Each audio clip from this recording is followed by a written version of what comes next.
So there is a battle of 10 kings mentioned by Hindu scriptures, but in the days of Abraham, there are 10 kings who went to war. Total. Yeah.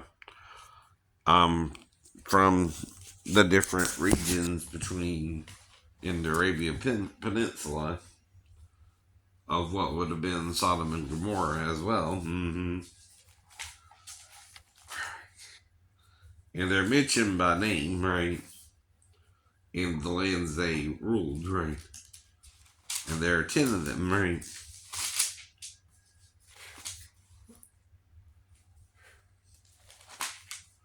Just showing commonality in religion as well.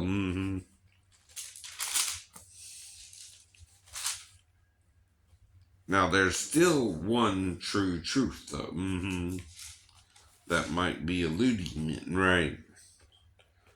So the first king was of Shinar, then of Elisar, then of Elam, and then of nations, right?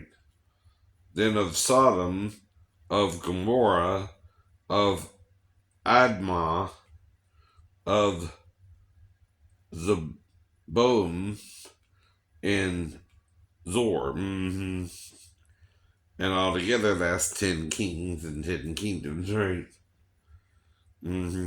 Now, again, in the Hebrew nations, it's Goyim, right? So, Zor, Zeboim, Admah, Gomorrah, and Sodom are 6. 1, 2, 3, 4, 5, 6, right? And then nations, Elam, Elisar, and Shinar. That's 4. So 10 kings, right? But it didn't use the term 10 kings. That was 10 kings, right? Of 10 different lands, too, right? And it was fought in the Middle East, right?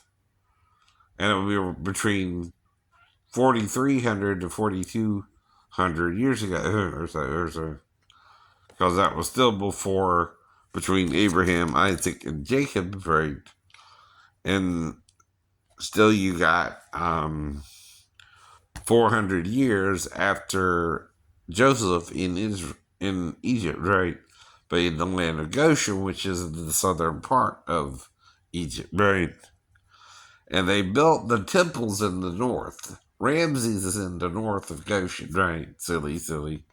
The slaves would go up there to build the city and then, stay there, of course, right? While building the city, right? And then, right, the women would be in Goshen, right? And maybe they would go home once in a while. I don't know all the details, but right. Or some of the women went with them to the north to build Ramses, right?